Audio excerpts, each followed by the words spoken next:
Okay, welcome back, all my happy Crumpin' Wargamers. This is part two of the Adeptus Custodes deep dive.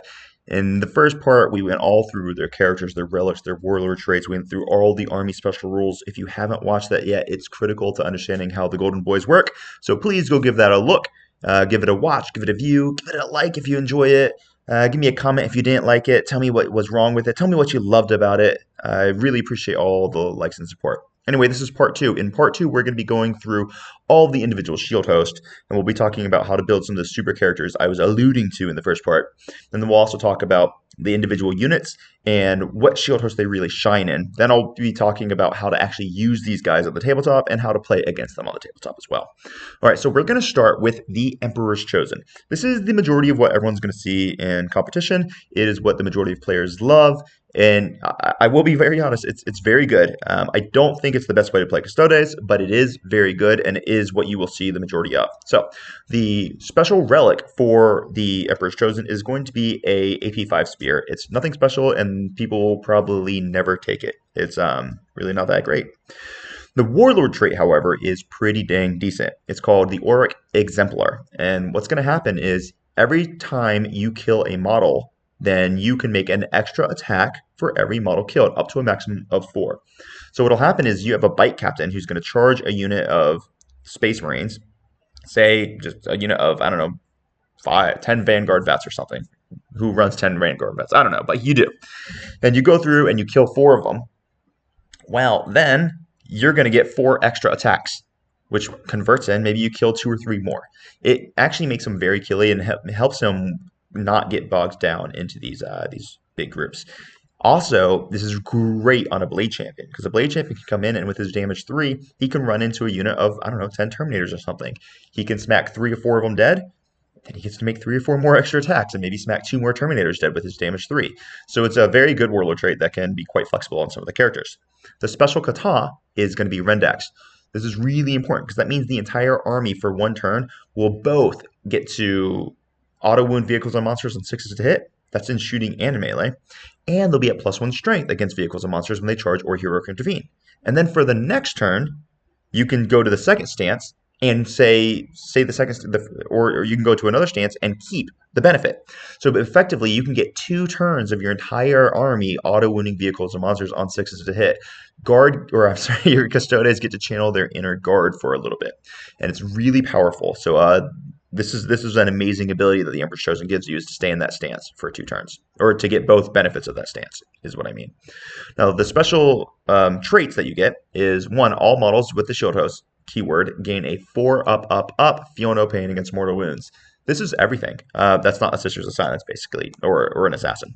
So your vehicles, your units, your bikes, everyone, they're going to get a 4 up against mortal wounds. Basically, psychic, eat your heart out. The Emperor's Chosen have the ability to take 3 Sisters of Silence units, and they can make the entire enemy -3 to cast psychic abilities. They can have the entire army on a 4 up, feel no pain against mortal wounds. The Emperor's Chosen is a psychic-based armies or a mortal wound output army's worst nightmare. They're very, very strong. They're very, very tough. Their second trait is going to let them reroll 1 hit or wound roll per activation. That's also quite good. So some units, like let's think Trajan Valorous, for example. Trajan Valorous actually gets to keep the shield host benefit as well. He's not locked to any shield host. So if you're Emperor's Chosen, he's Emperor's Chosen. So now he has a 4 against mortal wounds. And each time he fights, so if he decides to fight again at the end of the fight phase for his once per game special ability, he will get to reroll again, because that's an additional fight. Because the way it's worded is, every time they fight or shoot, they get to reroll. So it's very powerful. Then you get the stratagem is the Esteemed Amalgam. This is one of the most overpowered stratagems in the entire game. For 1 CP, you get to turn any unit in your army into a different shield host. You know you're fighting, I don't know, you're about to get charged by some really hard-hitting melee units, and so say some Exalted Possessor about to charge you, and you need your shield guard to survive. 1 CP, turn them into Shadow Keepers, make those guys -1 attack. It's so dang powerful. You're locked in combat, and you have to get somewhere else. 1 CP, turn them into Solar Watch, let them fall back and charge. It's amazing. So that's the Emperor's Chosen. They're awesome. They're very flexible. You're going to see them all the time. They have the ability to make an extremely killy bite captain or blade champion. So watch out for these dudes. You will see them in any tournament that you go to. All right, now the Shadow Keepers. They are clearly the best of the shield host. And I say that with a little sarcasm, but a lot of truth. They are my favorite way to play Custodes. They are the way I always run Custodes, and I will not waver on this front. So they have a really cool relic that gives fight last. So I like to run this on my bite captain. So he charges into a big old unit and he makes them fight last, which is so freaking powerful. It can cancel out a lot of the Silent King's abilities. So you're charging the Silent King, he's going to make everyone fight last. No. Silent King fights last, so you're still going to fight before he will.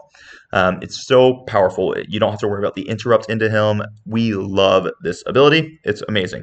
Then we have the Warlord trait, which is the Lock Warden. Ignore invulnerable saves against characters. Okay, this Warlord trait ruins people's hopes and dreams. So if you put this Warlord trait on your bite captain, he can go character hunting like it's no one's freaking business. He's going to charge in. He'll have 6 attacks. He'll reroll 1s to hit and wound. Any character in the game, basically any character in the game, he'll be wounding them on 2s because he's going to have strength 7 plus 1 to wound when he charges. And he moves 14 inches. It's going to be hard to not let him go. And he flies, so he can fly over models. Hard to move block him. This guy is an absolute character assassin. You can also put that on the Blade Champion, which is actually the way I like to do it, because it makes my Blade Champion just cleave through any characters, and he wants to go to characters. So both the Warlord trait and the Relic are incredible. The special kata is Kaptaris. Kaptaris is the one that lets you turn off rerolls to hit in melee. So by using the special kata stance, you can actually stay in the first stance of Kaptaris for 2 turns with the whole army. So the entire army, for no CP at all, gets to completely turn off all rerolls in melee against them. The Shadow Keepers are the ultimate anti-infantry list. They will screw up, or anti-melee list. They will screw any melee army up really bad. They will just mess them up. They will rip their hopes and dreams out and stomp them on the ground. It's terrifying what these guys can do. And the second stance of Kaptaris is also the one that lets you prevent fallback. So, sorry, Bloody Rose. I don't think it's possible for Bloody Rose to beat Shadow Keepers. I don't think it's even possible. Okay, so now what do they get for their Shield Host trait or their special ability? When targeted by a melee attack, -1 attack to the enemy profile. This is incredible. If you're getting charged by units with 2 attacks, Aberrants, sorry, you just cut their attacks by 50%. If you're getting charged by units with 3 attacks, Terminators, you just cut all their damage by 33% before they roll dice. This is so freaking powerful. It is absolutely amazing. And oh my gosh, it makes Shadow Keepers so freaking tough in melee. It's obnoxious. And remember, there's a lot of really dangerous attacks out there. Let's take the Bloodthirster and his sweep attack, for example. Well, for every attack he makes, it counts as 3. Well, he's -1 attack, which really makes him -3 attack for his sweep profile, right? So it's very, very powerful. The second part of it is you get full wound re-rolls against characters. For this reason, I have never lost against demons while I've been playing Shadow Keepers, and I've played some pretty decent guys because Be'lakor just dies. Be'lakor is dead. He can't stop it. All right, you can't reroll hit rolls? Don't care, because I'm getting full wound rerolls against you. Bloodthirsters die. Lord of Change dies. Any character that you run into as a Shadow Keeper, you will crush, because your entire army, down to your freaking heavy bolter-toting Sagittarum, is going to be rerolling wound rolls. It's so overlooked. It's incredibly powerful. All right, now the stratagem is also amazing. Grim Responsibility. Subtract 1 from the strength against enemies that are targeting your unit.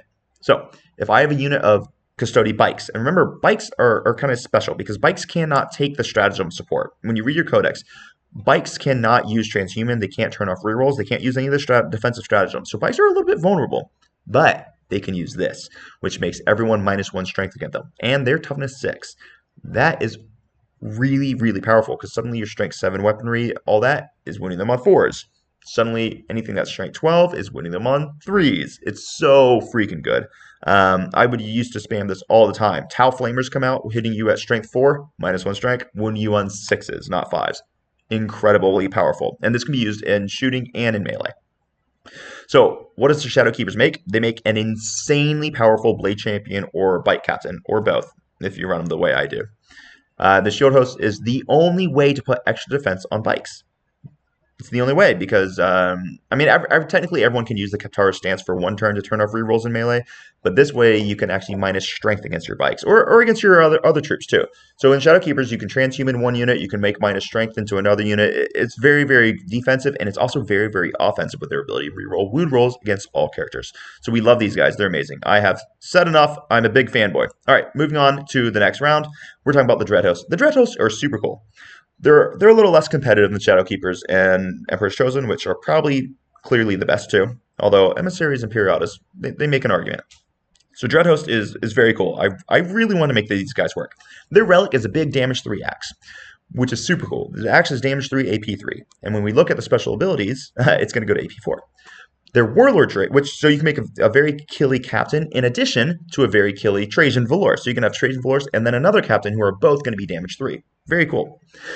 The Warlord trait, so you're going to choose a core character for yourself, a core unit, or yourself for exploding 6s to hit. This is actually very exciting. You can put exploding 6s to hit on Wardens, on Venatari, on really anything. And it can make you really, really hit hard. And then the special Katari, that is going to be the one that makes enemy units -2 to pile and consolidates. Eat your heart out, all melee armies. Sorry, you're not getting to fight. That's very strong. And then the special ability is super cool. It makes me want to channel my inner orc. And now that I'm an orc player, I think I might try to play around with Dreadhost a little bit more because I love reroll charges. It is so freaking powerful. So for the Dreadhost, if you're within 9 inches, all of your weapons get an additional AP. So suddenly all the AP 1 shooting that the Custodes have, if you're within 9 inches, is AP 2. Suddenly, all the AP 2 axes that are going to be strength 8, AP 2, damage 3 are actually AP 3, which is a huge breaking point. So Dreadhost gets significantly more killy in melee than some of the other shield hosts, and they get to reroll charge rolls, which makes it easier for them to get into melee. They also have a stratagem, which sucks and will basically never be used. That's for 2 CP, you're going to turn off Overwatch from a deep strike unit. And so a unit deep strikes, and you can't Overwatch if you charge that unit. It's just... It's not going to be great. It's a rerollable 9-inch. You're just not going to use it very often. I would never use this stratagem. But I don't know. Maybe there's a niche situation where you would want to. Now, so Dreadhost is amazing specifically for the infantry-based list. Sagittarium love Dreadhost because you get them within 9 inches. Some of their heavy bolters are AP2. Wardens with their axes are going to be AP 3. And you can give them the Warlord trait, remember, to target the Wardens. So suddenly these Wardens are going to be 4 attacks each, strength 8, AP 3, hitting on 2s, exploding on 6s, probably rerolling 1s. Oh my gosh, they get so nasty in melee. I think this is the best shield host to run Wardens in. Then the Venatari. Oh my gosh, the Venatari are the jetpack guys, which we're about to get into. These guys have pistols that explode on 6s. So if you use the Warlord trait on the unit of Venatari, they're going to get double exploding 6s for their pistols, which are going to be range 18, strength 6, AP 2, damage 2. That's actually a lot of firepower. So I love Dreadhost. I think I'm going to start playing around with it a little bit more. Moving on to the Aquilin Shield. This is going to be rarely seen, but they do have some cool tricks. Their relic is going to be -1 to wound against a character with a shield, which you'll basically never take because you're not going to take a foot captain. You might put this on a Vexillus, which is the banner guy. Kind of doubt it. The Warlord trait is half damage against the Warlord. This can be really, really surprisingly good on, say, like a Bike Captain who also has a 5 Field of Pain. So half damage and a 5 Field of Pain and 9 wounds and a 4 pinfall. That's pretty dirty. The kata is Salvus. Salvus is the one that adds 4 inches to your ranged weapons and allows your infantry who have auric weapons, which are axes, spears, and swords, to double shoot. So that's actually kind of cool because suddenly you're going to have like a range of 28. So that puts you at a rapid fire range of 14, not 12. So it could be useful. Core units are going to gain a 3-inch heroic intervention. Remember what I said. Custodes have a stratagem to make any unit get a 3-inch heroic intervention. And if they already have a heroic intervention, it turns into a 6-inch. In the Aquilin Shield, you can get Dreadnoughts with a 6-inch heroic intervention. Now, I don't know if the Aquilin Shield is good enough to be competitive. But the idea of an entire army of Custodes who are always heroicing everywhere, and it's impossible to go anywhere without facing a 6-inch heroic intervention, sounds pretty scary, and it might just need to be tried a few times. Then the stratagem is you can gain Lookout Sir 6 inches away from a unit that has less than 3 models, which is cute. So it synergizes very well with that heroic intervention stratagem, and you can make a very hard to kill Bike Captain. I don't think you'll see this, But someone might be able to come up with something pretty nasty with this list. Then the Solar Watch. This is currently very popular. I have a hot take on this. I don't think it's that great. I think Liam Hackett, the guy who created the current build, where we're seeing Warden spam and advanced charges. I think he's an incredible player, and he did make a really cool list. I still don't think Solar Watch is that great. I just think that he's probably pretty awesome, and he made a good list out of the Solar Watch. But basically, what they do is they have a relic, which is just a spear that's slightly better, and it lets you fall back and shoot, which Solar Watch already lets you fall back and charge. So basically, it's a crappy relic, and you'll never take it. They have a Warlord trait, though, which is amazing. You get to choose one infantry unit within 6 inches in the charge phase to advance a charge. Now, this is really important because you choose them in the charge phase, not in the movement phase or the command phase. So you get to wait till after all your units advance to see who gets the furthest to decide who's going to get the advance to charge, which is very cool. For the Kata and Scalistus, this is the one that gives you 2d6 advance, drop the lowest, and that can be very useful, obviously. And then the special abilities for Solar Watch is 1, units can always fall back and charge. Super awesome, super useful. We do like it. It is good. And then number 2, you're going to get to add 1 to your advance and your charge rolls, which is also pretty dang useful. So the Solar Watch are pretty good. Their stratagem is kind of trash. You're going to add 1 to combat attrition modifiers to the enemy army after you kill the Warlord for a CP. I don't know. It could be useful, but I just don't really see it mattering. So that's the Solar Watch. They're currently very popular. Wardens do well here. Venatari do well here. Any infantry heavy army that you're trying to get in combat can do well here. I just think there's better options. And then we have the Emissaries Imperialis. This is going to be the last of the Shield Host, then we'll move on to our units. So these guys are awesome. They have a relic. Friendly units within 3 inches get to ignore movement modifiers. Okay, on a 3-up, all units within 3 inches of the bearer take 1 mortal wound. D3 if leadership is 7 or less. I don't think it's going to be taken. Maybe if you have bonus CP, you take her for funsies, but I just don't see it. The Warlord trait is pretty cool. Add 3 inches to aura abilities and +1 leadership to Custodes and Sisters of Silence within the aura ability. So you don't need +1 leadership because all Custodes are already leadership 11. The 3 inches to your aura ability is pretty fascinating, especially when you maybe stack that with one of your Vexilus who have the banners for 6 inches. Turns it into a 9-inch aura. That is very, very tempting, actually. Their Kata is Conservi, which is the advance and do actions, or fall back and do actions one, which is always super useful. Now, they do have special abilities, which are really cool, and I'll give them this. The first trait is going to be all units in the army are going to get fight first.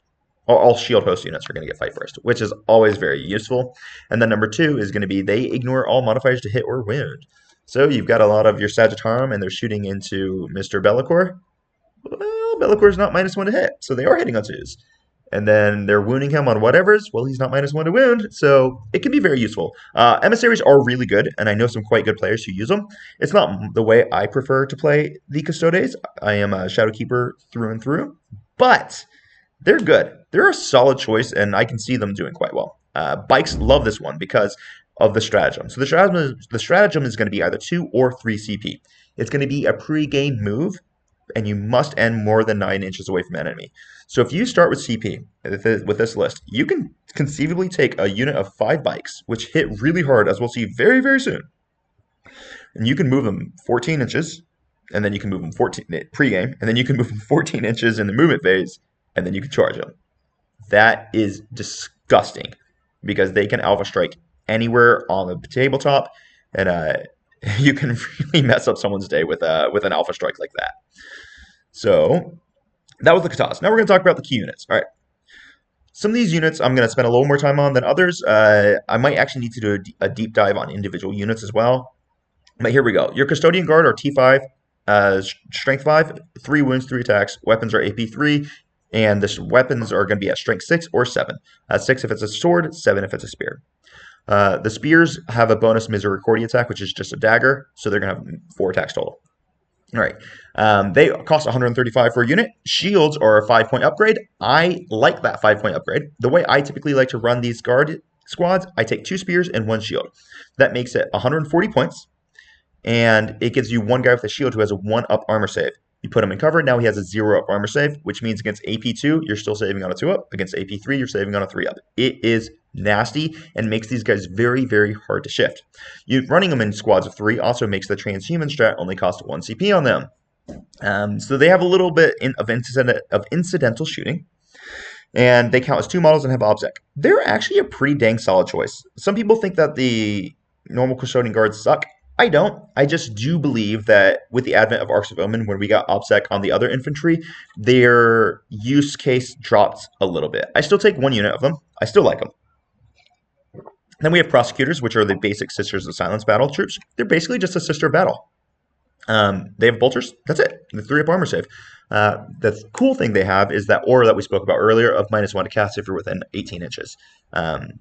So they are useful, and they're only 55 points, which is really cheap for Custodes. So they can be used for a good backfield holding objective holder, or they can be used to aggressively screen against psychic armies. Sagittarum, these guys are amazing. They are loving the emissaries and they're loving the Shadow Keepers. So they have an assault heavy bolter essentially. They are going to have 4 attacks total at strength 5, AP 2, damage 1 in melee because they get a Misericordia, which gives them a bonus attack, 3 attacks base, bonus attack, 4 attacks.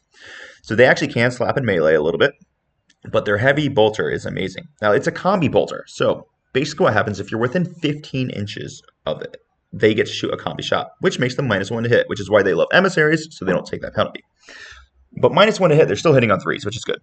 The combi shot is going to be a strength 5 shot at AP 3, damage 3, where the other shots are just normal heavy bolters, so strength 5, AP 1, damage 2. They do serious damage, especially when you stack them with Trajan for rerolling 1s to hit and wound. These guys put out a crap ton of damage. I like to run them in blocks of 4 for 200 points. They are expensive, but remember, you can always use CP to transhuman them. You can always turn off rerolls against them, so they are still very tanky. They have a 2-up armor, 4-up invuln. Put them in cover, they're at a 1-up armor save. They are still tanky. So, they specifically love being in Shadow Keepers because you get to reroll wound rolls against characters. These guys mulch Greater Demons. Mulch them. And then Emissaries they love because you're ignoring hit and wound modifiers. So they can just advance and still be hitting on 2s with their heavy bolters. Which is it's not a heavy bolter, it's an Adrathic, Destructor. So it's a freaking heavy bolter. Okay, cool. So that is going to be the Sagittarum. They are darlings. Everyone loves them. Talk about the Alaris Terminators. These Terminators are beast mode in Arcs of Omen, and they suck to Nephilim. So they are one of the best behind enemy line scorers in the entire game because you can take these in units of 1. It's quite difficult to screen out a single model. Screening 1 model out is hard, guys. So they're going to score behind enemy lines all the darn time. They've got 4 wounds, they've got 4 attacks, they hit in melee pretty well. They're basically like a little little character all on their own. They do have a special stratagem called Unleash the Lions, which is cute, and it can really matter. So you can take these guys in a unit of 5 if you want. And then at some point in the game, you might just be like, you know what? I need more board control. So you're going to drop 2 CP, and now suddenly you have 5 individual units of 1 Terminator instead of 1 unit of 5 Terminators. It's really dang cool. But otherwise, they're basically the same thing as a Custodian Guard. They can take an axe, which puts them to strength 8, where a normal Custodian Guard can only take a spear or a sword for strength 7 or 6, respectively. They also have a little grenade launcher on their arm, and that gives them a little bit better shooting. Now that they have OBSEC back, they're super good again, and they're fairly shield host neutral. They don't really care too much what shield host they're in. Now we have the Wardens. I love these Wardens. I was running these in Nephilim.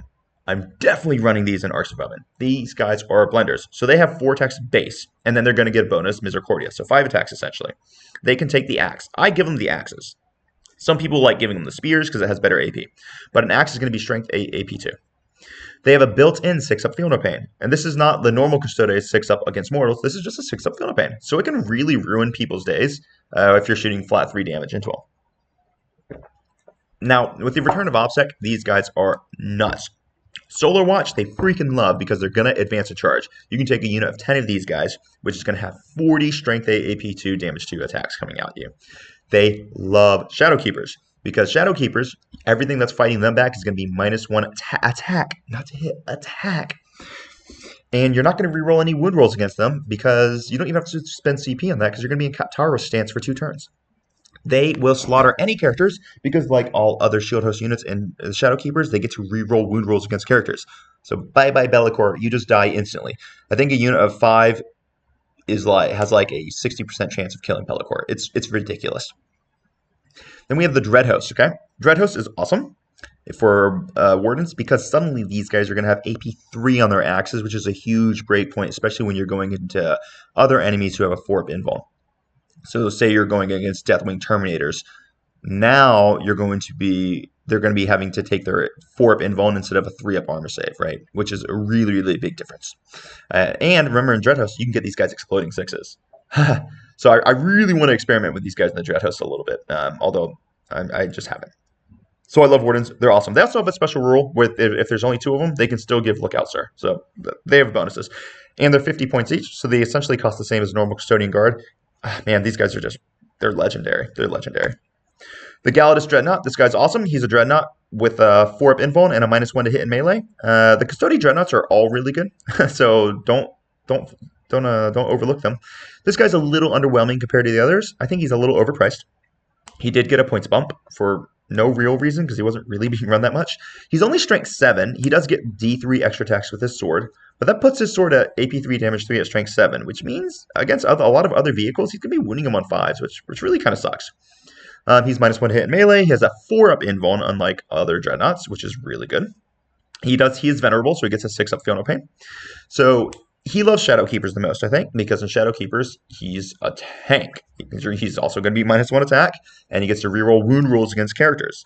I think that's the best shield host for him, but that's just for him. All right, then we have the Achilles Dreadnought. This is the one that you're probably going to see the most. This is the guy with the big spear. He hits hard. In melee, his spear is going to be strength times 2, AP3, D3 plus 3 damage. So he freaking smacks. And the spear is also going to give him 2 shooting shots, which is going to be strength 8, AP2, damage 3. He has a lot of shooting. He'll also have an upgrade. You'll pay 20 extra points to give him Twin Adrethic Destructors, which is going to give him an extra 4 strength 5, AP3, damage 3 shots. So this guy has a shocking amount of anti-elite damage. So he loves Emissaries because you're not going to be able to make a -1 to hit. You're not going to be able to make a -1 to wound. He also really loves Emperor's Chosen for the 4-up against mortals. Everything loves Emperor's Chosen for that, but especially for him. And since you really, really want his axes to connect, he likes that reroll also. So I like him mainly in Emissaries and Emperor's Chosen, but I do take him in my Shadow Keepers list. So it's like he's just a great unit. Then we have the Contemptor Dreadnought. This guy is about almost 50 points cheaper than the other 2 Dreadnoughts we just spoke about, maybe like 40 points cheaper. And so he's highly overlooked most of the time, but he's still really dang good. He has a strength times 2, AP3 damage 3 weapon in melee, so he's going to be strength 14, and he's going to be smashing people. He can be equipped with a multi-melta. He's cheaper than the other Dreadnoughts, and he loves Emperor's Chosen for the reroll and the 4-up buff. The interesting thing about this guy is, just like all other Custodes Dreadnoughts, he does still have his 5 invuln, and he's cheap. You can get 2 of these guys for like 310 points. They smack, man. They can actually do really good damage melee, and that multi-melt is nothing to smirk at when they're hitting on 2s, because it's a Custodes Dreadnought. All right, those are the Dreadnoughts. Let's talk about the Virtus Praetors. These are the bikes that I've been talking about, that I've been alluding to the entire time. These guys are a problem. There really is no profile in the game that's going to efficiently deal with these guys, except for maybe Shard Gullet from Tyranids. Okay, fine, you found one. So they're movement 14, they're strength 5, T6, 4 attacks, wounds 5 wounds, 2-up armor, 4-up invuln. They do have fly, so they're going to ignore most movement modifiers. Not all, but most. The spear makes them +2 strength, so they'll be at strength 7 whenever they're attacking. And when they charge or heroic intervene, they're going to be +1 to wound. And remember, these guys are flyers, so they can heroically intervene or charge enemy aircraft, which is very, very cool. They're going to be at AP3, damage 2, plus they still have a Misericordia attack. So they've got a mess load of attacks in melee where they're just going to crush souls. And at strength 7, and they're with a movement of 14, they're normally going to be getting the charge, so they're going to be wounding most things on 2s. There is a stratagem that they can use, which I didn't talk about earlier, that can let you consolidate an additional 3 inches, which is very cool. They come stock with Hurricane Bolters. Hurricane Bolters are great because it's going to be, what is it? It's rapid fire 6, so 12 shots if you're within 12 inches. But I think there's a much better option for them, and that is the Salvo Launcher. It costs a 5-point upgrade to give them the Salvo Launcher, and it's totally worth it because these guys have essentially a Dark Lance. It's going to be strength 8, AP4, D3 plus 3 damage. And all of them get 1 shot, but they're hitting on 2s with it. And if you have them within range of a captain, like a captain on a bike who's always going to be next to them, they're rerolling 1s to hit. It's really freaking incredible. So you're going to put them on there. They're going to be a huge amount of anti-tank shooting, and they just smash tanks with their shots. They've got a couple different shield hosts they really, really like. They love Emperor's Chosen for mortal wound protection, and they also get that reroll one because when you're firing those Strength 8 AP4 damage D3 plus 3 shots, being able to reroll a wound roll is great. They love Shadow Keepers because it makes them very, very tanky because you can make the enemy -1 strength when you're targeting them. So freaking important. Um, they also will get full rerolls against characters, which makes them amazing, like assassins, especially when they're going in for that Greater Demon or something like that. And oh yeah, I know. I just said the -1 strength. So they love the -1 strength strat. It's just, they're so good. They also really really like emissaries. Um, the potential of a pregame move giving them a guaranteed first turn charge against whatever you want is like that's a threat. It's a problem. So Virtus Praetors, I think they need to be in every single Custodes army. They can't take the defensive stratagems except for the Shadowkeepers one, but they're a problem, and I don't really have any good tips on how to kill them, to be honest with you, because you just have to drown them in dice, really. There's no army that's really well equipped to handle them, which is awesome for us Custodes players. Then we have the Witch Seekers and the Vigilators. These girls, you know, I actually like the Witch Seekers. So they're Sisters of Silence and they have Flamers. They get a pregame move. So I do take them in my army, especially for like Recover the Relics, where you have to have an objective in No Man's Land to get CP. And so they can be very useful. I also use them for screening and stuff. I don't think I would ever take the Vigilators. There's basically no point. These are girls. These are Sisters of Silence, and they're awesome. And I love the models. But the problem is, you're trying to compare a decent, okay melee unit with Adeptus Custodes. Why don't you take just more Adeptus Custodes? Just take more Adeptus Custodes. They're going to be way better than these girls are anyway, and they're just trying to serve the same purpose as the Custodes. So I don't see the point of the Vigilators. The Witch Seekers, however, the girls with Flamers, can be very useful. I currently take one in my current list. Venatari, these are the Flyboys. These are the Assault Marine equivalents. Jetpack Infantry, they are amazing now that they have OBSEC back and the Arcs of Omen. They've got two real loadouts. They can have pistols and shields, or they can have spears. Pistols are going to be Pistol 2, 18-inch range, Strength 6, AP2, damage 2. These have exploding 6s always. So you're typically going to try to have like a bike captain nearby them to give them those reroll ones. But they can actually do pretty dang decent damage with those pistols. Then the spears are going to be Assault 2, 12-inch, Strength 6, AP2, damage 2. So it's more or less the same shooting profile, just less range. And they don't explode. The reason why you want a spear is because it's going to get you an extra attack in melee, and it's going to be at strength 6, and it's going to be damage 2. Whereas the guys with the pistols are essentially fighting with a Misericordia, which is going to be strength 5, AP2, damage 1. Not bad, but it's not the way the other Custodes clap. So the way I run these guys is I run a squad of 4. I run 3 pistols and 1 spear in the squad. The 1 spear in the squad gives me a good extra smack in melee, and the pistols make them all at armor 2 up, whereas the spear only has an armor of 3. So it keeps them very, very tough, and it gives them extra shooting in melee, and it gives them just extra firepower. I like them. These guys love Dreadhost for the extra AP, and that's probably the one that they enjoy the most. Shadow Keepers is great for rerolls, and Emperor's Chosen is fantastic because Emperor's Chosen is just quite good. Last unit we're really going to talk about today, this is going to be the Caladius Gravity Tank. This guy, he is awesome. So he's got 2 different guns you can give him. You can give him a Iliastus Accelerator Culverin, which is going to be a heavy 8, strength 7, AP3, damage 2, 60-inch range gun. Or you can give him a Arachnus Blaze Cannon, which is going to be heavy 2, strength 9, AP4, damage D3 plus 3. And it's reroll wound rolls against vehicles. Now, it sounds good, but I don't take it very often.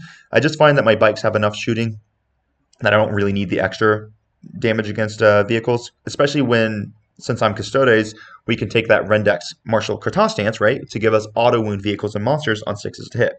So I just tend to find it's not as important to take that Blaze Cannon. But the Iliastus Accelerated Culverin gives you a lot of anti-medium to elite infantry shooting that you can take, which is freaking awesome. In addition to either of those guns, he's also going to have another heavy 6, strength 6, AP2, damage 1 shots. He's a Custodes vehicle, so he's a Ballistic Skill 2 up. He does bracket. He brackets all the way to Ballistic Skill 4. But Custodes have a 1 CP stratagem to count as full bracket, so it's okay. He has a fly, which makes it very easy to move him around. He loves Emperor's Chosen for the reroll, and he loves Emissaries for ignore hit modifiers. Those are the 2 that he's going to like the most. I should have written Shadow Keepers here, and actually I'm just going to do it while we're talking. because I forgot how freaking powerful this guy is into greater demons and the like when he's shadow keepers for the rerolls.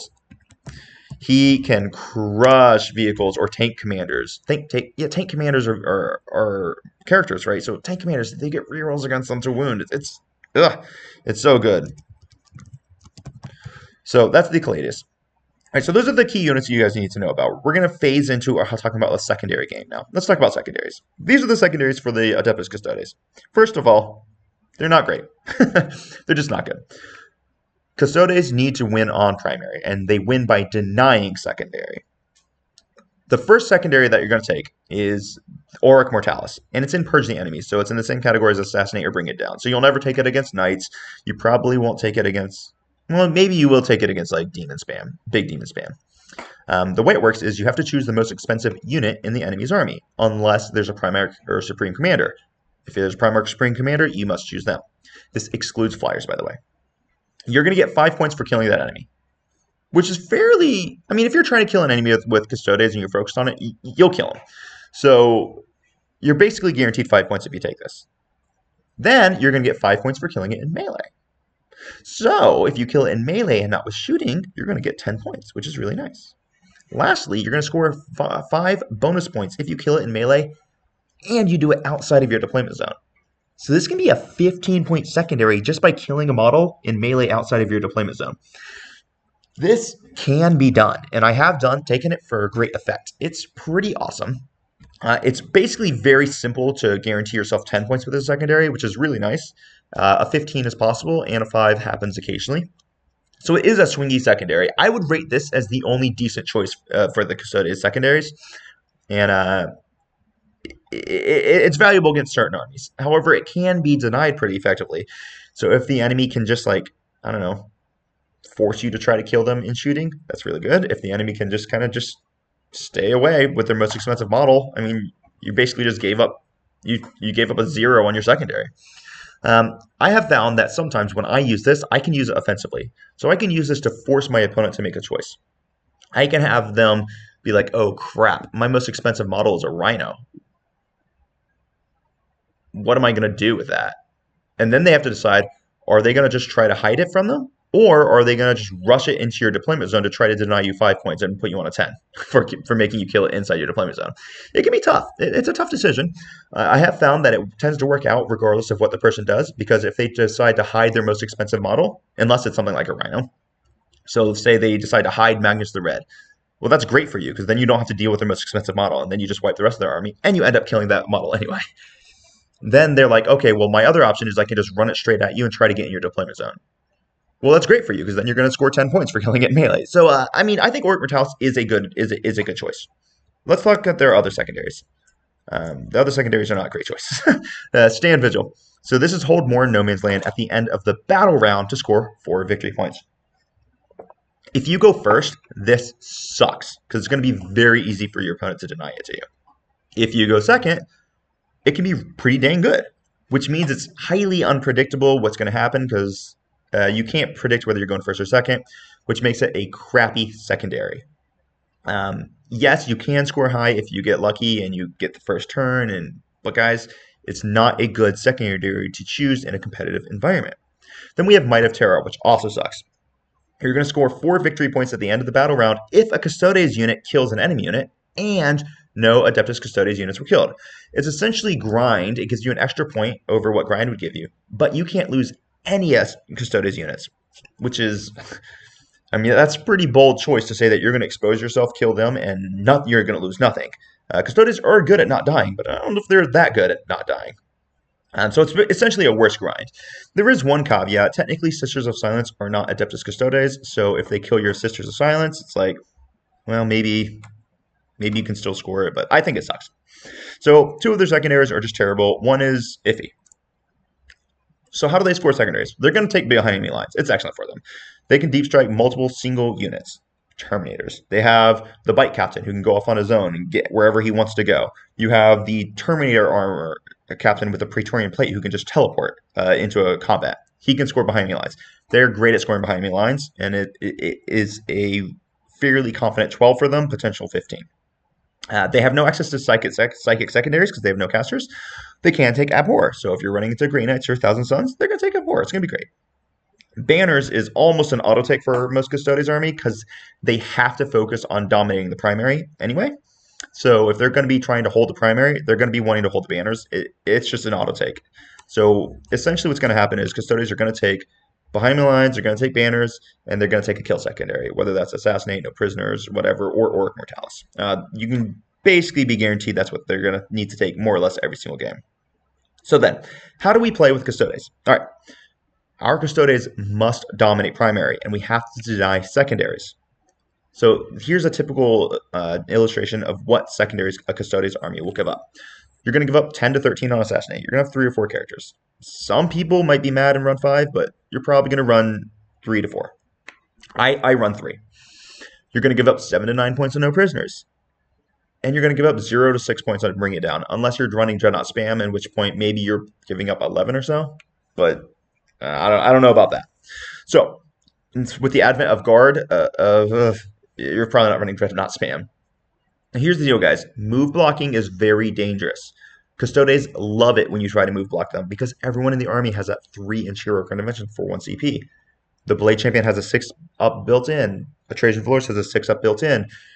The Bite Captain, if 4 in CP, he can take his 3 up to a 6 up. If you're playing the Aquilan Shield, everyone can go to a 6 up. It's not easy to move block the Custodes. They're going to move their pressure, and if you're the Custodes player, you need to pressure your opponent by taking progressively these primary objectives. Luckily, many times when you take these primary objectives, you can deny your opponent's secondaries by doing so. You want to stay out of line of sight so that you're not getting shot. You just want to hold onto those primaries and slaughter anything in melee that comes close to you because you are really good in melee. And here's the other thing.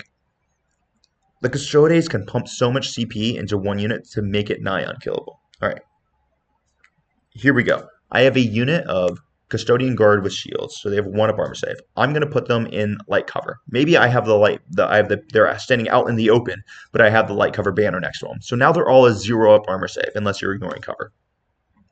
I'm going to spend 1 CP to transhuman them. So now you can't wound them on better than 4. Then I'm going to spend 1 CP to turn off all rerolls on them. So you can't reroll the transhuman, and they have a 0 up armor save and a 4 up invuln. And you still have 1 CP to reroll a save. These guys are actually tougher to kill than Deathwing Terminators, which is shocking to say. Custodes are very good at not dying, and if you guys need to, you can put a unit. Ideally, you want to give them like a dense cover, and you want to make sure they have light cover, but you can drop a unit of your Custodes visible to the enemy and survive.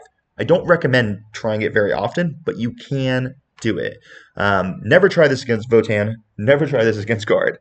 But you can do it against a lot of armies, though. It's very, very powerful. Now, how do you beat the Custodes? Here's how we beat the Custodes. You have to plink damage, and you have to overwhelm them with low damage attacks. AP2, AP3, 1 damage shots is how you're going to kill them. If you're looking at and you're like, I might as well not shoot this because what am I going to do? Kill one guy? Killing 1 guy really, really matters in Custodes because the guy with a shield, that Custodian Guard with a shield is 50 points, which means he's 2% of the army.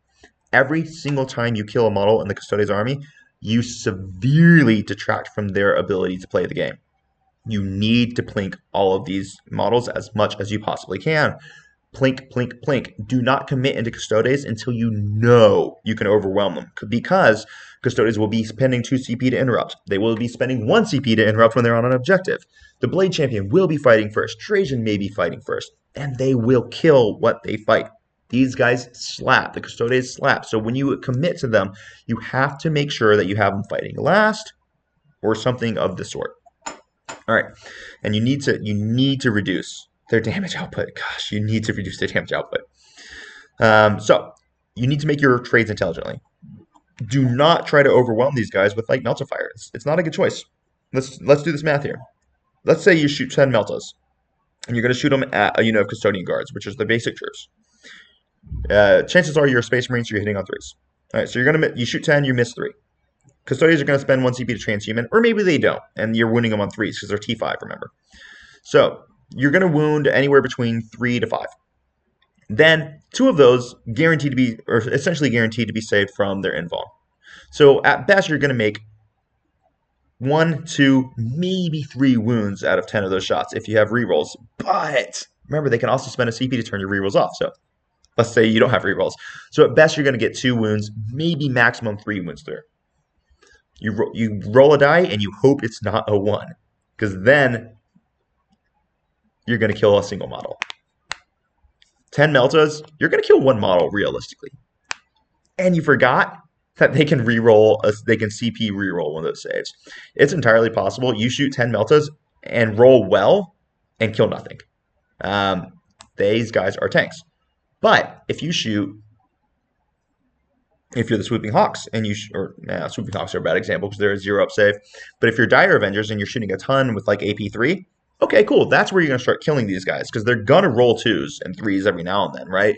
But you don't want to rely on a low amount of quality shots. You want to put a bunch of trash into them. That's how you want to get these guys. Guard are really good in Custodes right now because the take aim order puts everyone at AP2, and you just got a million shots going into them. They're going to die when you drown them in dice. That's the best way to handle these dudes, though.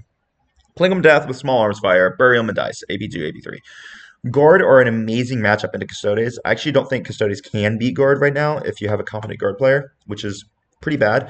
But into essentially everything else in the game, they have a lot of play. Votan are very good at Custodes as well, but we can still play them. Otherwise, you don't have that many real bad matchups, which is awesome. Let's talk about allies real quick in our construction. This is a discussion I've gotten into several times. I do not believe the addition of Helverins is a good choice for Custodes. For certain armies, maybe. But here's what happens. We bring in Helverins with all of our Strength 7, AP2, Damage 3 shots. We're like, this is great because now we have long-range firepower. But here's the deal, guys. If you're going against Iron Hands or Votan or Guard or anyone who's actually a long-range army, they're going to immediately destroy your Helverins, and then you'll have no long-range support. And then you're just going to have a Custodes army that's playing down by 400 points. It doesn't help. And then against armies who don't have long-range support, you don't need the long-range support anyway because your primary goal is to get within medium to short range to smash. I don't believe Helverins really add much to the Custodes experience. There might be some people who are very successful with it, but I would caution you to think that you need the Helverins because it's going to give you that long-range firepower. You don't need it. They're hard to hide. They're hard to move because of terrain. I'm not saying they're bad models. They're good models, but they don't work particularly well for our army. Okay, so then we have to talk about the next part. Excuse me? No, Monday. I'm going to call her on Monday because she was not in it. Perfect, thank you. So first, forgive me just a second. So then we're going to talk about our assassins, okay? The assassins, I think, can add quite a lot of activity to the army, right? So we can take that Calidus assassin. This guy can deep strike D3 plus, 3 plus D6 inches away. So he can really guarantee that turn 1 charge. He can or she can come in and she can clear that screen. She can come in and she can eliminate all the enemy's screens for then your other Terminators are going to be deep striking in following turns. So I like the Calidus a lot. The Calexis is very exciting because the Calexis can drop in and be a one-man psychic shutdown because he's -2. If you're in a meta that's really heavy with Psychers, or let's say you're a team tournament and you want one army that can shut down any psychic activation, a Calexis' aura of -2 would stack with a Sisters of Silence's aura of -1. So you can have 3 units of Sisters of Silence and a Calexis Assassin for -5 to cast psychic powers. And then if you're running Emperor's Chosen, everyone else has a 4 against mortals. The Calexis actually is really good at shutting down psychic, so I can see him. And then the Eversor Assassin, which for clearing large amounts of chaff infantry, which can be really useful for the Custodes, seeing as they can kind of struggle with large amounts of horde bodies. So I actually really like the concept of adding an assassin. I've been playing with it right now, and since I start on like 3 CP, I can always spend the 2 CP to trade them. People stop taking assassins, but you guys forgot that War of the Spider is still active until June. Until War of the Spider is invalidated, you still have all the assassin stratagems. I know it was taken down from Wahapedia, and I know that everyone was talking Like, oh, assassins suck with the new Inquisitorial Inquisition's mini codex that was released. But don't worry, War of the Spider's still valid, so you can still use it until it's taken away. And if it's taken away, then I'm wrong. But it's not as of right now. Then lastly, you could take an Inquisitor, and I don't like the Inquisitor. He can open up some Psychic Secondaries. That was really good in Nephilim when Psychic Interrogation was epic. It's not great now, so I would say let's maybe not go ahead and do that now. But anyway, all right, guys, that is going to be the deep dive. What I'll do in a few days is I'm going to upload a full list review when I go through my competition list and I really go in depth on why I'm taking these troops inside my army and how it really functions. But that is how the Custodes work. That's how you need to play against them. That's how, if you are a Custodes player, you should be thinking about your units, thinking about your interactions with your stratagems, your warlord traits, your relics. This was a really, really good video. I hope all of you enjoy yourselves. If you have any questions, please put them in the comments. I do respond to every single comment. Thank you so much for all of your attention, everyone. If I have done a good job, hopefully I have earned your like and your subscription today, and I will continue bringing the content to you as long as you are here to consume it. All right, everyone, have an amazing day. And this was Jonathan Arkin with Happy Crumpin' Wargaming.